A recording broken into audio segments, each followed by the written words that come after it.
Hola a todos, muy buenas tardes, sean todos bienvenidos a esta nueva sesión. Eh, Estamos muy felices de estar nuevamente acá, así que nada, les invitamos a que, como siempre, nos cuenten desde dónde se están conectando. Nos vamos a dar unos minutitos para que todos puedan ingresar y asimismo nadie se pierda ni un minutito de este taller gratuito. Desde Puerto Montt nos están leyendo, desde Villa Alemana, desde Temuco, desde Talca,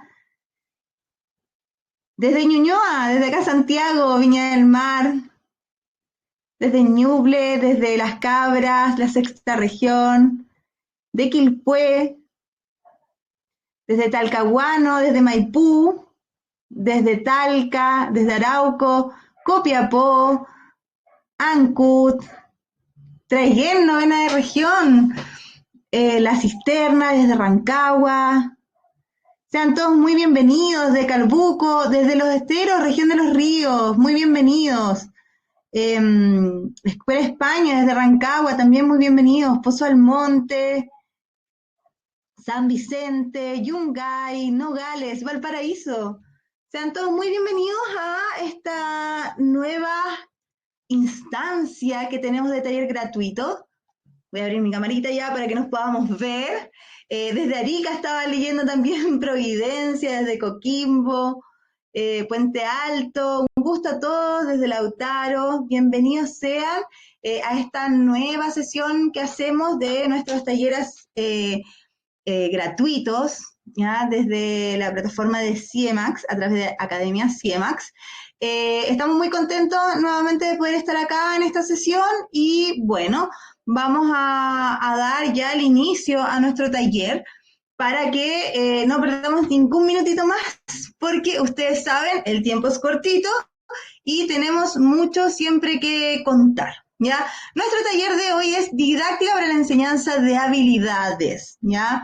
Sería este último tema que vamos a trabajar en este ciclo de talleres que hemos hecho en este primer trimestre. Así que vamos a cerrar con este temita que es bien importante dentro de lo que es el contexto educativo, porque hoy día escuchamos mucho sobre la importancia de implementar las habilidades, ¿cierto?, dentro de la sala de clases, pero las preguntas siempre redundan en el cómo, qué podemos hacer, ¿ya? Entonces, es hoy día donde vamos a ir dando ciertos, así como orientaciones. Recordemos que los talleres son instancias que son cortitas, breves, tratamos de ser lo más prácticos posible y poder entregarle la mayor cantidad de herramientas. Quisiéramos profundizar más, pero el tiempo no siempre nos da esa oportunidad, ¿ya? Les pedimos que puedan poner sus preguntas en el chat.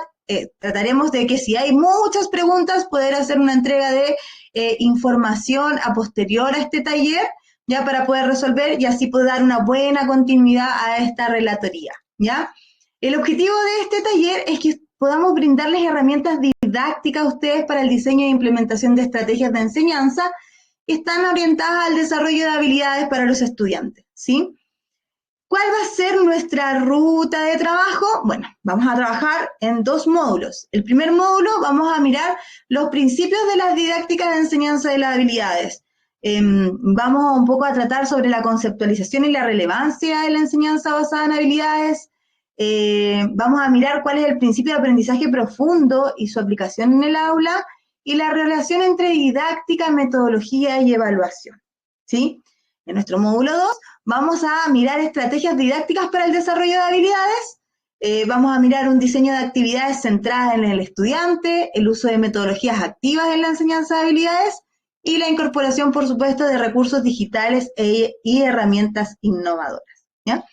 Así que esperamos que lo que vayamos a trabajar acá sea de suma relevancia para su labor docente en el periodo que queda, ¿ya? Entonces, demos inicio con nuestro primer módulo.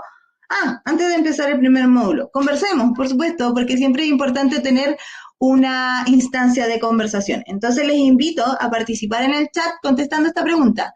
¿Por qué es importante un proceso de enseñanza que incorpore habilidades? ¿Por qué creen ustedes, profe, que hoy día eh, hablamos mucho de la importancia de incorporar las habilidades dentro de nuestro proceso de enseñanza? Eh, ¿Qué es lo que hoy día pone las habilidades dentro del centro de las acciones que tenemos que desempeñar dentro de la sala de clases? Cuéntenos ustedes, responden la pregunta, los leemos en el chat, ¿ya? Hoy día vamos a ver dos módulos, ¿ya? Y con los temas que fueron así, que les comenté. ¿Ya? Los leo entonces. ¿Por qué es importante un proceso de enseñanza que incorpore habilidades?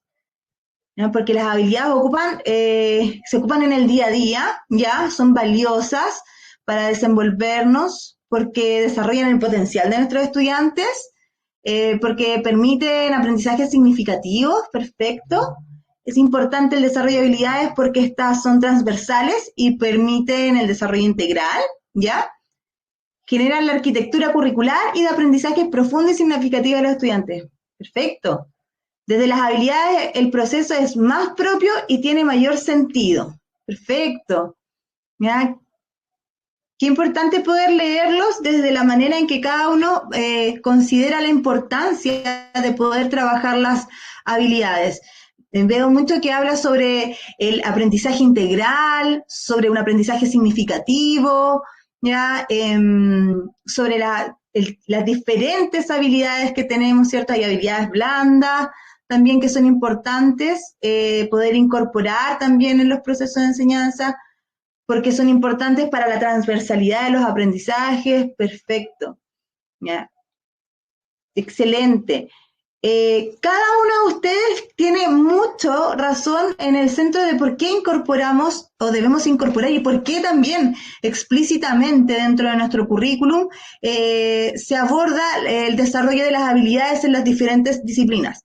Haciendo un recordatorio de apropiación curricular, recordemos que nuestros objetivos de aprendizaje se construyen en base a tres elementos centrales. Uno son los conocimientos, el siguiente son las habilidades y el tercero son las actitudes, ¿cierto? Entonces, cuando nosotros vemos un objetivo de aprendizaje, no solamente tiene un elemento central que por lo general es el que nosotros observamos y relevamos, que es el conocimiento, sino que el objetivo de aprendizaje también nos indica cuál es la habilidad, ya que estima desde el desarrollo de la disciplina poder ser trabajada a la par con esta incorporación de nuevo conocimiento. Entonces, desde el punto de vista curricular, es parte del eje central del desempeño o desarrollo que tenemos que hacer en la enseñanza de nuestros estudiantes, ¿cierto? Y esa incorporación tiene sentido en lo que vamos a ver en este módulo, ¿ya? Primero, veamos así como cuál es la conceptualización de lo que es así como habilidad. Según el currículum nacional, las habilidades son la capacidad para realizar tareas y para solucionar problemas con precisión y adaptabilidad, ¿ya? Eso dice nuestro currículum en las bases curriculares de primero a sexto y también lo dice de la misma manera en las bases de séptimo básico a segundo medio. Una habilidad puede desarrollarse en el ámbito intelectual, psicomotriz, afectivo y o social, ¿ya? Por lo tanto, la habilidad, como muchos de ustedes decían acá en el chat, tiene que ver con este desarrollo integral por parte de los estudiantes. Cada una de las asignaturas nos propone diferentes habilidades que tienen que ser abordadas dentro de esa disciplina, ¿cierto? Pero además tenemos habilidades que tienen que ver en lo afectivo y en lo social, que están ligadas un poco al desarrollo y desempeño de las actitudes y a los objetivos transversales que también existen en nuestro currículum, ¿sí? Por lo tanto, ante todos estos elementos, lo que acontece es que las habilidades son un eje fundamental como para poder avanzar en conocimientos también, en cuanto a lo que nos proponen curricularmente. Ahora, ¿por qué es importante una enseñanza basada en habilidades? Porque la enseñanza basada en habilidades va a permitir que el estudiante adquiera competencias que son aplicables a diversas situaciones de la vida real. Lo que nosotros hacemos en la sala de clases, los conocimientos que están escritos en nuestro currículum, tienen que ver directamente con eso, con todas las herramientas que van a necesitar nuestros estudiantes para poder enfrentar, ¿cierto? la vida en sociedad, ¿ya? Por lo tanto, el poder trabajar las habilidades en conjunto, ya, al desarrollo de los conocimientos de cada una de las disciplinas, les va a permitir poder hacer esta relación a las diversas situaciones reales que tienen que enfrentar haciendo uso de esos conocimientos que hoy día están siendo parte de los programas de estudios que ustedes están desempeñando. También porque fomenta el pensamiento crítico, la resolución de problemas y la autonomía del aprendizaje, ¿ya? Y también porque va a facilitar la transición efectiva entre el conocimiento teórico y su aplicación, ¿ya? Esa es la importancia que nosotros tenemos en tener una enseñanza basada en habilidades. Y en el fondo estos tres elementos que están aquí son, en síntesis, lo que cada uno de ustedes han incorporado dentro del chat.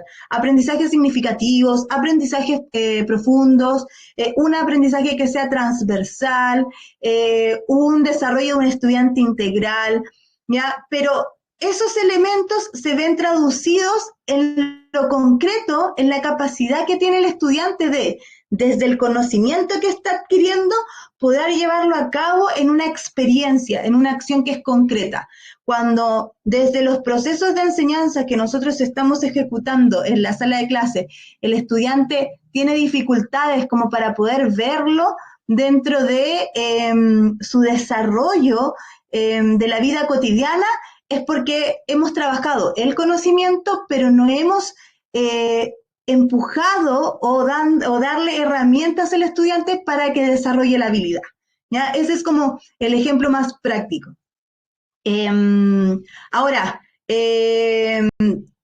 sucede y acontece también que muchas veces también nosotros escuchamos por parte de los adultos, por sobre todo, ya fomentar cosas como, por ejemplo, todavía no uso el mínimo como un múltiplo.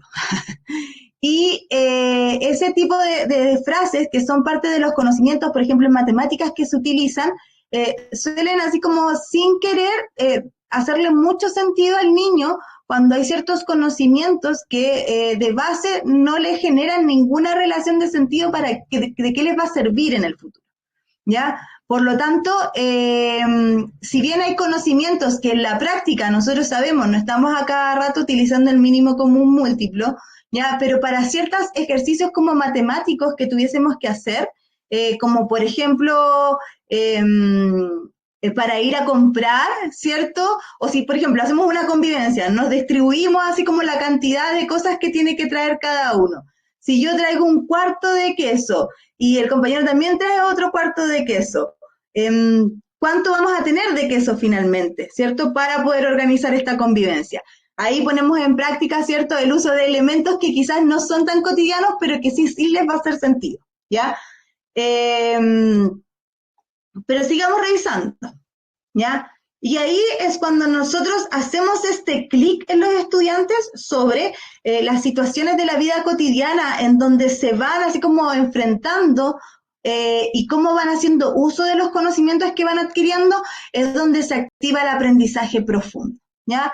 Ahora, ¿qué es el aprendizaje profundo? ¿Ya? El aprendizaje profundo se desarrolla en competencias que van a posibilitar aprender a utilizar y aplicar lo aprendido en otra situación, ¿ya?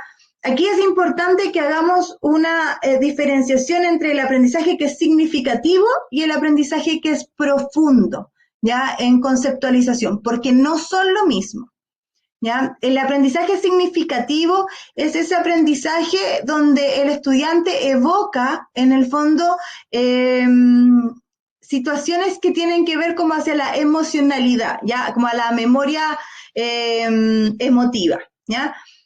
Les voy a dar un ejemplo. Hicimos una clase, ¿cierto? Donde, por ejemplo, partimos la clase para motivar a los chiquillos con una canción. Era como cuando empezamos a hablar de aprendizaje significativo, decíamos, la clase tiene que ser motivante, tenemos que incluir situaciones donde los estudiantes tengan una relación así como afectiva, les haga como un sentido, y eso quede así como en su memoria emotiva, ¿cierto? Como para poder encadenar los aprendizajes.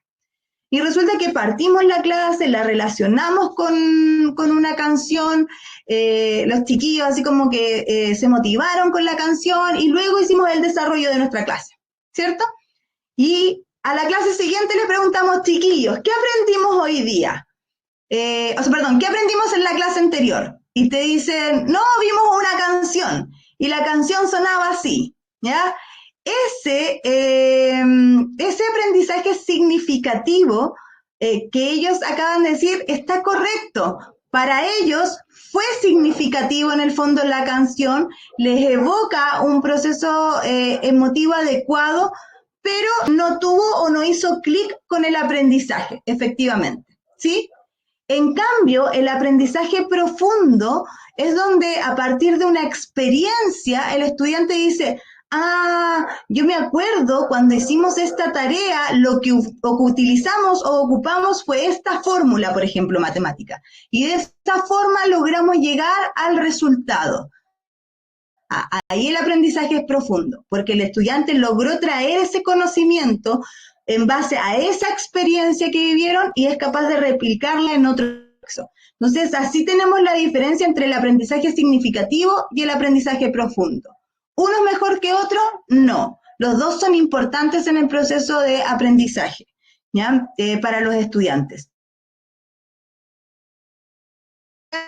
Significativo evoque en el fondo este elemento de memoria emotiva sobre la experiencia que están viviendo, pero que sea profundo dentro de la posibilidad que tenemos de que puedan volver a aplicar esa experiencia en cualquier otro contexto. Y ojalá ese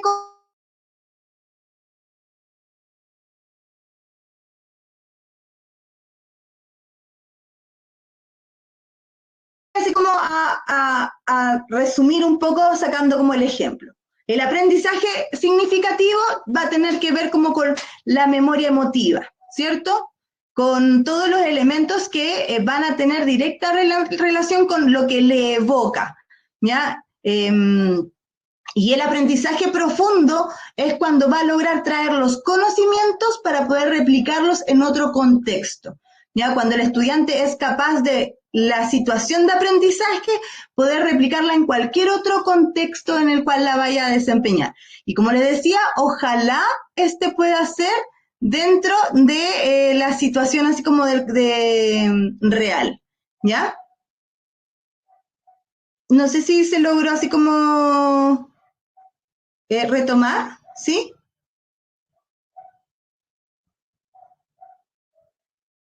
¿Sí? ¿Se escucha bien o no? Ya, perfecto. Vamos a tratar así como de optimizarlo. ¡Ay, sí! Ya, gracias. Ya, perfecto, ya, logro continuar. Ya, muchas gracias.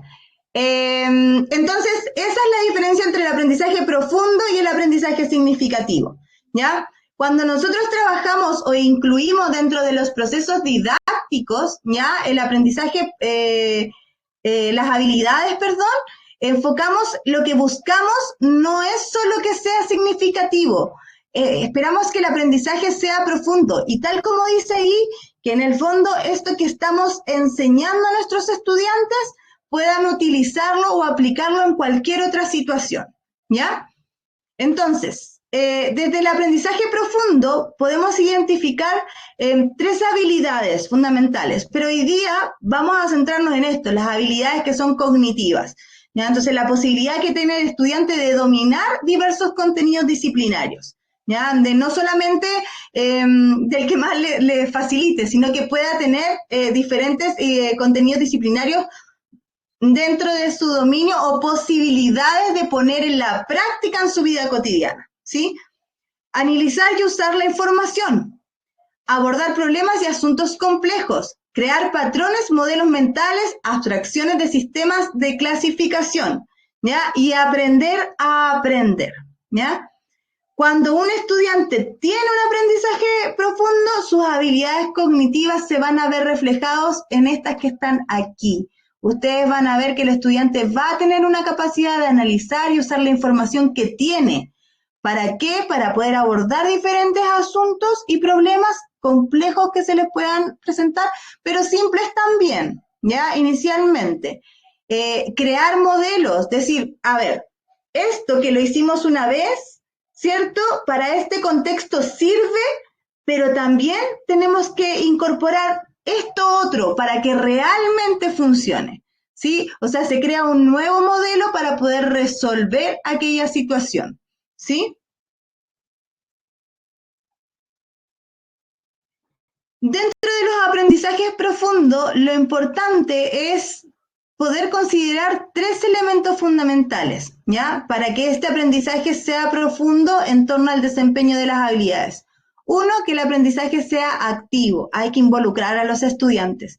Si nosotros no involucramos a los estudiantes en la construcción del conocimiento a través de la exploración y de la interacción, eh, es muy difícil que nosotros podamos instalar aprendizajes profundos, ¿ya? Hay que hacer conexiones con las experiencias previas.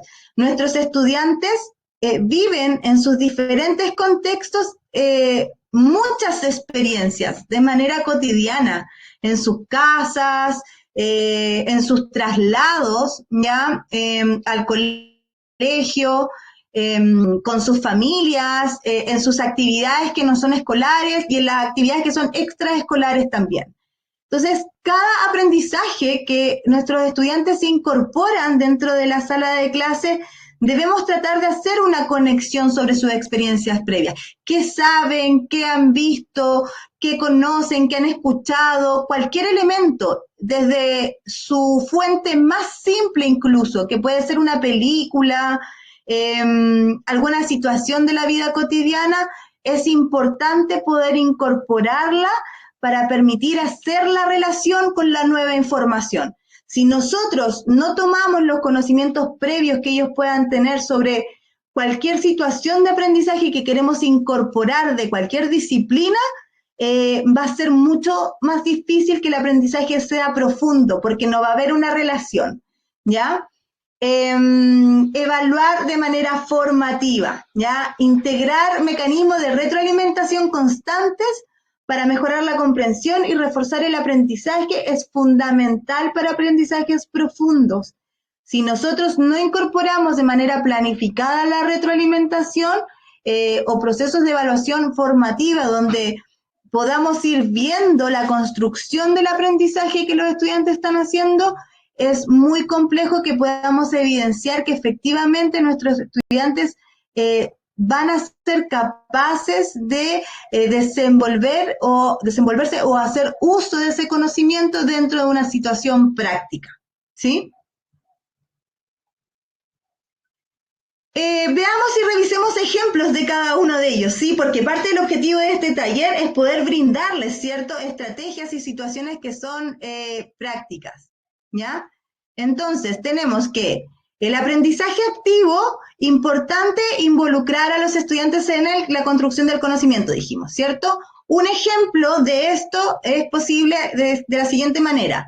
En una clase de ciencias, por ejemplo, en lugar de explicar directamente el concepto de fotosíntesis, el docente plantea un desafío. ¿Cómo creen que las plantas producen su propio alimento? Los estudiantes investigan, observan plantas en distintos ambientes, experimentan la exposición a la luz y agua y luego presentan sus hallazgos en grupos. De esa manera vamos a promover la exploración y el razonamiento propio, ¿sí? Poder establecer ciertos desafíos hacia los posibles conocimientos que tienen o que en el fondo queremos que construyan, es una forma de generar un aprendizaje activo, ¿ya? Veamos ejemplos, por ejemplo, de la conexión con experiencias previas. En la enseñanza, al enseñar fracciones de matemáticas, el docente comienza preguntando: ¿cuándo han dividido algo en partes iguales en su vida? Los estudiantes van a identificar esas situaciones dentro, ojalá, de la vida cotidiana, como por ejemplo repartir una pizza, y a partir de esas experiencias se introduce el concepto de numerador y denominador, ¿sí? Se dan cuenta cómo desde elementos que son importantísimos, por ejemplo, en la matemática, sobre el uso de los conceptos matemáticos, podemos hacer relaciones con situaciones de la vida cotidiana para que de esa forma, más allá del concepto, de la identificación del concepto, tenga un sentido de realidad para los estudiantes y de concreción sobre lo que nosotros estamos abordando, ¿ya? La evaluación formativa, ¿ya? Un ejemplo como para poder incorporarla y así fomentar aprendizajes profundos. En una clase de escritura creativa, ¿ya? En lugar de evaluar únicamente el texto final, el docente organiza círculos de revisión, ¿sí? Donde los estudiantes van a compartir sus borradores y reciben comentarios de los compañeros y claridad y creatividad antes de la entrega final, ¿sí? Ahí tenemos una situación de evaluación formativa que tiene que ver con la coevaluación, ¿cierto? Y eso les permite, previo al proceso de entrega final, que es por lo general lo que evaluamos, nosotros de manera sumativa poder hacer este ejercicio de retroalimentación, porque se entiende que la retroalimentación es un proceso complejo cuando tenemos muchos estudiantes, ¿cierto? Sin embargo, este tipo de actividades ayudan a propiciar la retroalimentación, ya como un ejercicio también para que nuestros estudiantes lo puedan incorporar y de manera planificada también nosotros poder fomentar los procesos de evaluación formativa de la par con los procesos de retroalimentación, ¿sí? Sigamos avanzando entonces. Revisemos ahora lo que refiere a la didáctica, la metodología y la evaluación, ¿ya? ¿Cómo vamos a asegurar la coherencia en la enseñanza? Por lo general, tenemos grandes dificultades, ¿ya? Con que ¿cómo se llama esto? Con que la didáctica, la metodología y la evaluación puedan dialogar entre sí. A veces nosotros hacemos procesos didácticos, incorporamos metodologías, pero que al momento de evaluar no se ven así como reflejados estos procesos. Y hacemos evaluaciones que no son coherentes en el fondo con todo el proceso que hicimos con nuestros estudiantes. Entonces, es importantísimo que estos tres elementos vayan de la mano, ¿ya? Vayan en el fondo dialogando entre sí. Sobre todo, ¿cómo se llama esto? Cuando tiene que ver con el proceso de evaluación, ¿ya? Ahora, lo importante es entender cuál es el foco de cada uno. En el caso de la didáctica, la importancia está en el cómo se enseña, ¿ya? En el caso de la metodología es cómo se va a organizar el proceso. Y en el caso de la evaluación es cómo vamos a verificar el impacto, ¿sí? Entonces, ay, Macarena, justo miré para el lado y vi tu comentario. Tranquila, Macarena, el taller no termina y yo tengo ejemplos para esas asignaturas, ¿ya? Pero siempre nuestros ejemplos son en relación como a las referencias, como para que ustedes puedan sacar orientaciones. Pero tranquila, que voy a poner ejemplos de esas asignaturas, ¿ya? Como les decía, estos tres elementos tienen que tener una correcta evaluación, perdón, una correcta relación, y lo importante es que los dos anteriores ya es verificar el impacto. Para eso, en el fondo, yo incorporo estas acciones dentro del proceso de enseñanza. Ahora, ¿cuáles van a ser las claves para asegurar la coherencia? La primera clave tiene que ver con una didáctica y una metodología y una evaluación como un sistema integrado, ¿ya? Nosotros tenemos que incorporar, ¿cierto?, el proceso didáctico y metodológico dentro del proceso de evaluación. ¿Cómo hacemos eso? ¿Ya? Antes de yo empezar una unidad, ¿ya? O cuando esté planificando mi unidad, la primera pregunta que me tengo que hacer es ¿cómo lo voy a evaluar? ¿Ya? Al hacerme esa pregunta, yo o cualquier proceso de enseñanza o experiencia de enseñanza que vayamos a hacer, cuando yo digo, ok, tengo que comenzar esta unidad, tengo que pasar este contenido con los chiquillos, tengo que abordar este proceso de enseñanza, la primera pregunta es, ¿cómo lo voy a evaluar? ¿Cómo voy a evaluar este objetivo de aprendizaje? Respondiéndome esa pregunta, lo voy a hacer a partir de las acciones didácticas y las metodologías que yo voy a incorporar, ¿cierto? Entonces, si yo tomo la decisión de incorporar ciertas didácticas y metodologías para poder, en el fondo, enseñar y de esa manera evaluar, no pueden quedar ajenas del proceso de evaluación, ¿ya? Tienen que estar visualizadas ahí, ¿cierto? Entonces, si por ejemplo yo digo, voy a evaluar este proceso con un test, por ejemplo, con una prueba final, las actividades que voy a incorporar, los procesos, las metodologías que voy a incorporar dentro de mi clase, tienen que tener relación al tipo de preguntas que yo voy a incorporar en ese test, ¿sí? Tengo que hacer actividades, por ejemplo, de verdadero y falso, por decirles algo simple, ¿ya? Porque voy a ocupar ese tipo de metodología. Pero si yo no trabajo, por ejemplo, ese ejercicio con mis estudiantes a partir de situaciones de la vida cotidiana, si podría ser verdadero o falso, poder incorporarlo, ¿cierto? ¿De qué manera incorporo ese ítem dentro de mi evaluación si eso no lo hemos abordado? ¿Ya? Y es ahí donde viene esta disonancia o dificultades con la coherencia desde lo que hago en el proceso de enseñanza hacia lo que voy a evaluar, ¿ya? La clave número 2 tiene que ver con la implementación de estrategias alineadas con objetivos claros y medibles, ¿ya? Es tremendamente importante que nosotros podamos identificar en el objetivo correctamente cuál es la habilidad que se está así como esperando que los estudiantes desarrollen, cuál es el conocimiento y cuáles son las actitudes. Cuando nosotros tenemos claro en el fondo estos elementos, vamos a saber qué estrategias podemos abordar para poder realizar esta coherencia entre lo que queremos evaluar, ¿ya?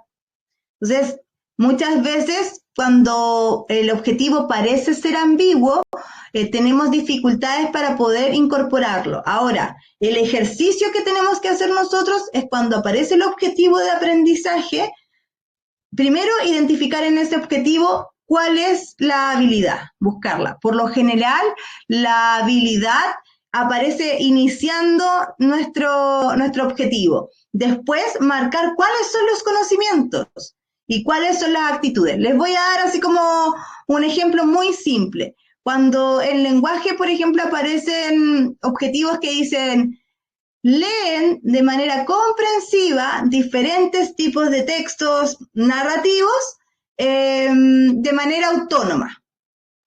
Ese objetivo, el leer de manera comprensiva, va a ser mi habilidad. Los diferentes textos narrativos va a ser mi conocimiento. Y de manera autónoma es la actitud, ¿sí? Es un ejemplo simple, pero para que ustedes en el fondo puedan identificarlo. En esa identificación yo voy a ir a buscar las estrategias. ¿Dónde están las claves para poder encontrar buenas estrategias? En los indicadores, profesores. Busquen los indicadores sobre el objetivo de aprendizaje y ahí van a tener todos los elementos que van a necesitar, tipo estrategias, para poder alinearlas en el fondo con el objetivo y segmentar también ese objetivo, ya clase a clase. Y luego, a partir de eso, van a tener las claves también para poder ir midiendo ya los avances en torno a esos elementos, ¿ya? Y la última clave tiene que ver con evaluaciones formativas y sumativas para mejorar el desempeño del estudiante. Sabemos que la evaluación sumativa es un elemento que es importante. Venimos hace ya varios años conversando sobre el decreto 67, la manera en que debemos hoy día abordar el proceso de evaluación, pero sorprendentemente hoy día todavía nos encontramos con escuelas que siguen poniendo 6 notas por asignatura, ¿ya? Seguimos encontrando todavía establecimientos que, por ejemplo, ponen notas acumulativas en el proceso formativo, ¿ya? O que se siguen, por ejemplo, entregando décimas. Yo sé que esos elementos cuantitativos que tiene la evaluación, ¿ya? Los seguimos abordando como una acción para poder motivar a nuestros estudiantes, o no sé si la palabra es motivar, pero sí para que ellos se hagan parte del proceso de la sala de clase, en el fondo, del proceso de enseñanza que estamos haciendo. Pero si nosotros no hacemos el ejercicio de hacerlo o poder hacer el paso en retirada de esas acciones, lo que nos va sucediendo es que nosotros mismos nos vamos complicando con el poder incluir espacios de evaluación formativa, de poder revisar el proceso de enseñanza desde una acción que es quizás más extensa. Les voy a dar así como un ejemplo, así como de la vida cotidiana. Cuando ustedes aprendieron a andar en bicicleta, el andar en bicicleta, esa habilidad, ¿ocurrió de un día para otro? ¿Ocurrió de una semana para otra? ¿Ocurrió de un mes para otro? No, fue un proceso, ¿cierto? Fue un proceso que tuvo caídas, tuvo errores, tuvo ayudas, ¿cierto? Tuvo práctica, tuvo muchos elementos que permitieron que, llegado a un punto, nosotros ya fuésemos expertos en andar en bicicleta. En el proceso de enseñanza de las unidades que desarrollamos nosotros ocurre exactamente lo mismo. Los chiquillos es como que están aprendiendo a andar en bicicleta. Entonces, si nosotros vamos generando hitos de evaluación, ya sea por una décima, por alguna así como motivación, hacia lo cuantitativo, hacia la nota y cerrando los espacios como para poder hacer el proceso reflexivo y formativo, no nos va a asegurar que ese aprendizaje sea profundo. Y cuando queramos calificar en el fondo, decir, ok, a ver si realmente este aprendizaje ha sido profundo, seguramente no vamos a obtener los resultados que esperamos, ¿ya? Hoy día el decreto y que nosotros podamos hacer nuestro propio reglamento de evaluación nos permite tomar esta decisión en pos de aprendizajes que sean profundos y en trabajar las unidades en correspondencia a estos elementos, ¿cierto? Sigamos avanzando. Veamos nuestro módulo 2, ¿ya? Mientras tanto lo veo. Efectivamente hay una cultura instalada sobre la nota. Ahora, creo que lo que es importante, profe, sobre esta cultura que tiene que ver con la nota, es que hoy día estamos llamados ya a modificar esta cultura. Yo sé que para los apoderados es súper difícil, ¿ya? Para el contexto que rodea a la escuela y que rodea el desempeño de nosotros como docentes es súper complejo, ¿ya? ¿Por qué? Porque todo está basado en el fondo a un resultado. Ahora, lo importante de ese elemento y de esa condición del resultado es entender lo que significa el resultado, ¿ya? Y lo que yo voy a hacer con ese resultado. Y eso es lo que un poco nosotros tenemos que hoy día reeducar a nuestros apoderados, ¿ya? Un mal resultado por parte de un estudiante no debiese existir si el estudiante hace todo el proceso educativo, ¿cierto? Ya, pero si el resultado existe, ¿ya? Lo que tenemos que hacer es analizar el por qué existe ese mal resultado, ¿ya? Preguntarnos en conjunto con los papás, ¿por qué les fue mal? ¿Cuáles son los factores que están afectando en esto? ¿Cómo podemos ayudar a reparar esa nota? Cómo afectó en la toma de ciertas decisiones ya para que este resultado existiera, ¿sí? Entonces, eso es un diálogo que tenemos que tener constantemente con nuestros apoderados, porque hasta el día de hoy, y bueno, levante la mano quien nunca lo ha hecho, ¿ya? Pero inclusive uno que trabaja en este medio, no sé, pues yo tengo hijos y todavía cuando mis hijos me dicen, oye, mamá, ¿quiere esto? Y le respondo, vamos a ver las notas. Y yo soy súper consciente de que la nota finalmente no es un proceso, no refleja en el fondo quién es, sino que es un hito de un proceso que debiese ser completo, ¿cierto? Sin embargo, también caigo en esas retóricas. Entonces, lo que les quiero decir con esto, profes, es que debemos así como insistir, ¿ya? No decaer en eso, pero insistir en el hecho de que la nota es el reflejo de un proceso de enseñanza, ¿ya? Que tiene muchos factores y que el resultado no debiese ser un resultado negativo si nosotros nos permitimos poder generar hitos de evaluación formativa durante el proceso. Hoy día situaciones que uno ve dentro de los procesos de evaluación, por ejemplo, es que hay un solo proceso de evaluación formativa antes de la sumativa, ¿ya? Entonces, esta semana hacemos la evaluación formativa, revisamos, corregimos, mejoramos y la siguiente es la evaluación sumativa. Se hace corto, ¿cierto? En cambio, si el trabajo, o sea, si el proceso, la unidad parte con un desafío, con una construcción, vamos así como revisando, ¿qué hicimos en esta clase? A ver, revisemos. Esta parte, esto que hicimos hoy día en esta clase es una parte de la evaluación, que es final. Construimos, no sé, este primer elemento, que este primer elemento va a ser parte de esa evaluación, de esa entrega final que vamos a hacer. Estamos generando una evaluación formativa constante.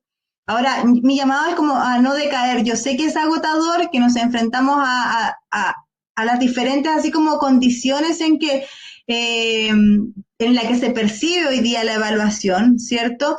Pero la idea es que nosotros también vayamos trabajándola, porque si la abandonamos, efectivamente no vamos a poder avanzar en todos los elementos que se constituyen en el desarrollo de un aprendizaje que es mucho más profundo, ¿cierto? Veamos entonces en este módulo lo primero, que son la implementación de estrategias ya alineadas con objetivos claros y medibles, ¿sí?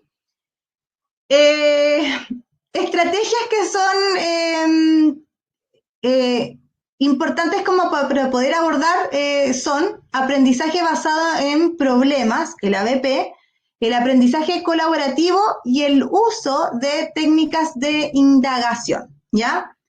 El ABP lo hemos así como visto en diferentes contextos, ¿cierto? Por lo tanto, lo que les quiero mostrar es desde las actividades centradas en el estudiante con un enfoque participativo y autónomo, va a ser el aprendizaje colaborativo, ejemplos de aprendizajes colaborativos, ¿ya? Por ejemplo, si tuviésemos que hacer un proyecto interdisciplinario en equipo, los estudiantes se debiesen organizar en grupos y debiesen diseñar una solución innovadora para un problema comunitario, ¿ya? La ABP, ¿sí? Por ejemplo, la reducción de residuos en la escuela. El proceso de trabajo colaborativo, el aprendizaje cuando es colaborativo, permite ya que los estudiantes puedan en 3 fases poder hacer acciones que se hagan de manera conjunta. Muchas veces cuando el aprendizaje basado en proyectos, ya los generamos, tendemos a tener esa delgada línea entre que el aprendizaje es colaborativo y el aprendizaje es más individual, ¿ya? Entonces, la idea de este ejemplo es que ustedes puedan ver cómo de manera colaborativa pueden implementar ese tipo de procesos. Ahora, fíjense que el proyecto que aparece acá es un proyecto que puede ser alineado a diferentes áreas, ¿ya? Puede ser ciencias, tecnología, lenguaje, artes, ¿sí?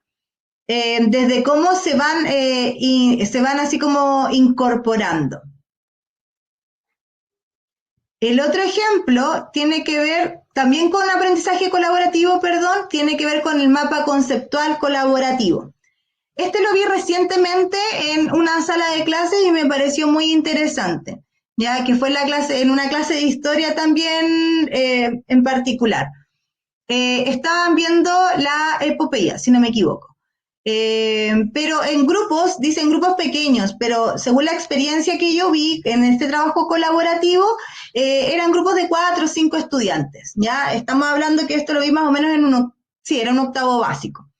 Y la profesora le entregaba en el fondo los conceptos, ¿ya? a los chicos dentro como de un sobrecito estaban todos los conceptos y les había pedido previamente una cartulina, ¿ya? De esto así como tamaño blog.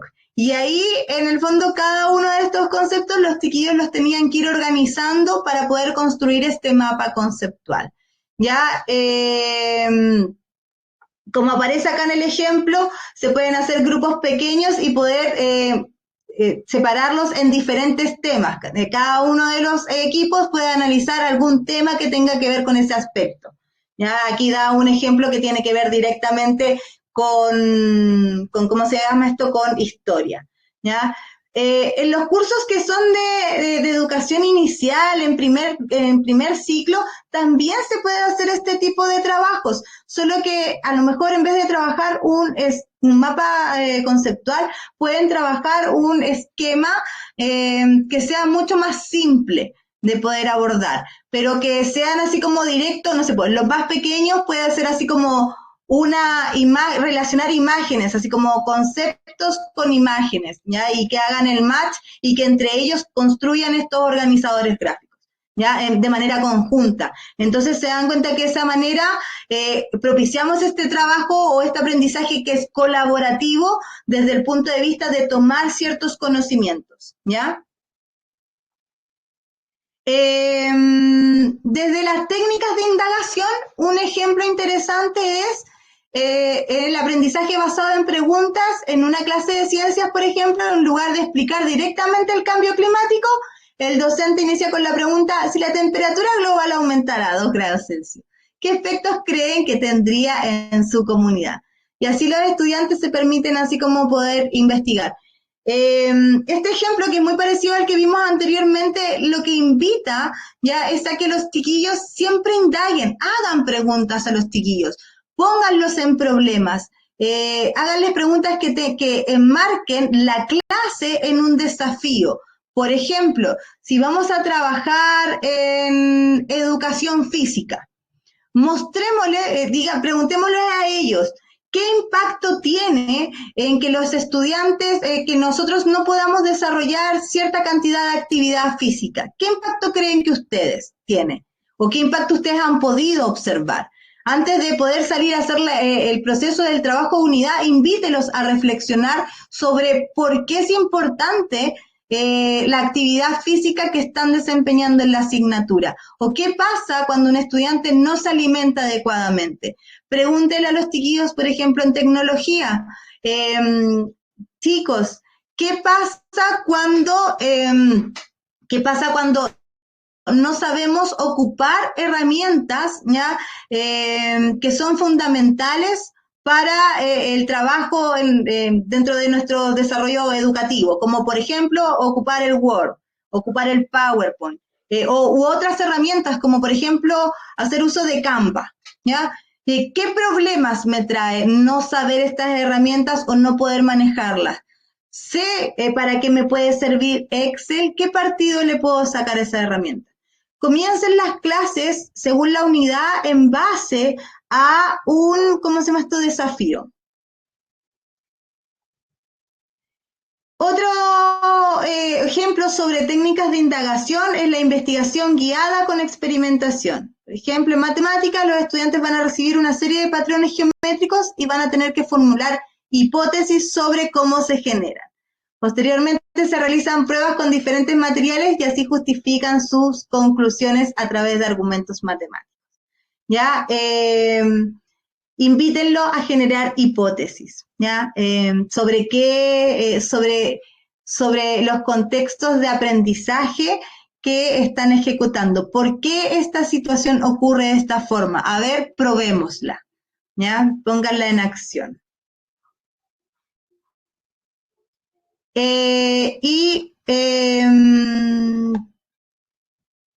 Con relación a el poder hacer uso de metodologías activas como el aprendizaje basado en proyectos, los estudios de casos y los aprendizajes cooperativos, también les voy a dejar ejemplos. Ya, recordar que el aprendizaje basado en proyectos, los estudiantes van a diseñar soluciones para problemas específicos.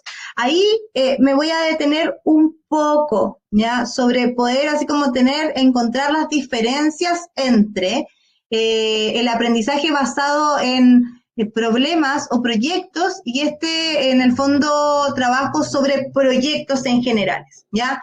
A veces los confundimos, ¿ya? El aprendizaje basado en proyectos o en problemas es la generación de una solución, ¿ya? Pero que es a largo plazo, es algo que tiene que tener impacto en la comunidad. Pero cuando nosotros hacemos un proyecto, la idea de solución para poder solucionar un problema específico puede ser algo que va a estar solamente integrado hacia la asignatura y hacia algún problema específico que yo les pueda solicitar a mis estudiantes, ¿ya?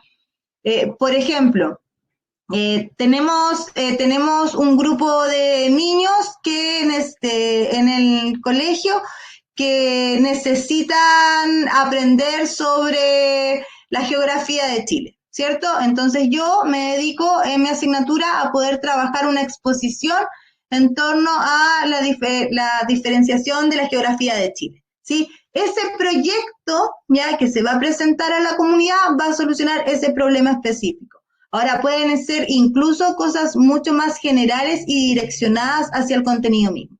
¿Ya? Es importante que hagamos esa diferencia, porque el proyecto puede ser a corto plazo, puede tomarme menos tiempo, pero el aprendizaje basado en problemas es mucho más extenso, ¿ya? En plazo.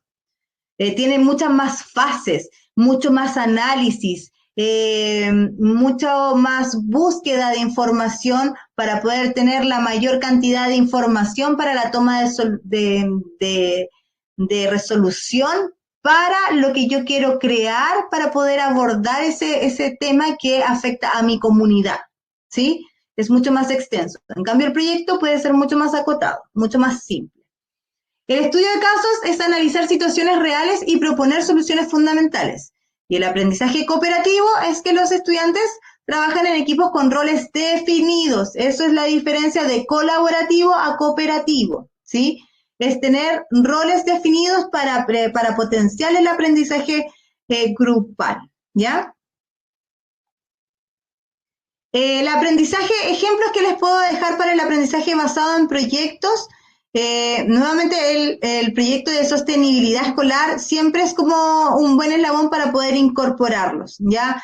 La idea es que los estudiantes puedan incorporar, identificar cuáles son los problemas que pueden haber de manera ambiental y buscar soluciones. Por ejemplo, poder hacer un basurero dentro de la sala de clase que clasifique ya los diferentes así como tipos de basura que van llegando así como dentro de la sala de clase en sí misma para poder disminuir ya la basura. En el caso de situaciones de caso, por ejemplo, tenemos el caso de la crisis de una empresa, ¿ya?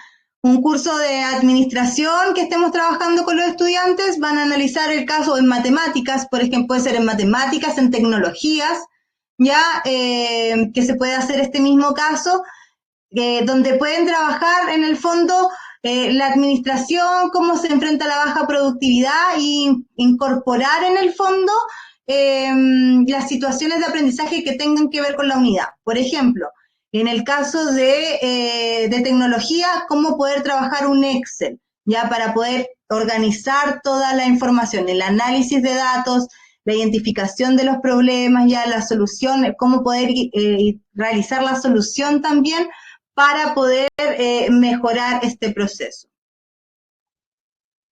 Y en la creación, en el caso de lo que es el trabajo cooperativo, tenemos, por ejemplo, la creación de un periódico estudiantil, donde aquí también podemos incorporar el trabajo de otras asignaturas, ¿ya? Se me ocurre, por ejemplo, que quizás en el cooperativo podemos trabajar desde artes, ¿ya? Sobre la exposición, ¿ya? O el trabajo en torno a poder construir muestras de murales, ¿ya? Dentro del colegio. Entonces, lo importante es poder, dentro de estos como mini proyectos, poder incorporar ciertos roles. El ejemplo que aparece acá, como es un periódico, tenemos a quiénes van a ser los reporteros, quiénes van a ser los editores, quiénes van a ser los diseñadores.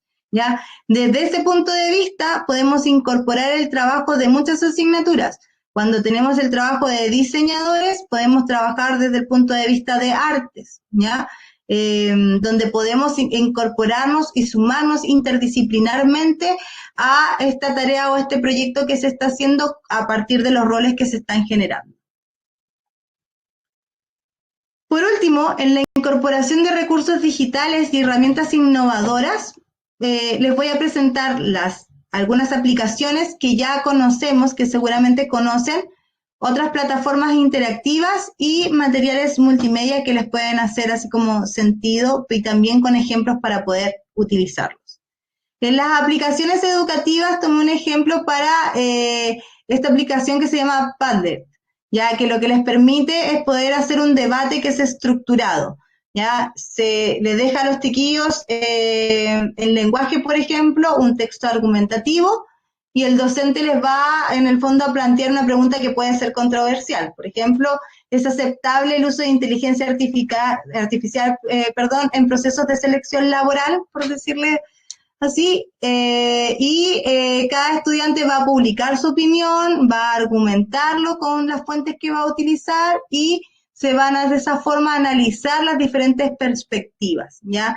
Esta plataforma actúa como una especie de foro para trabajar con los chiquillos.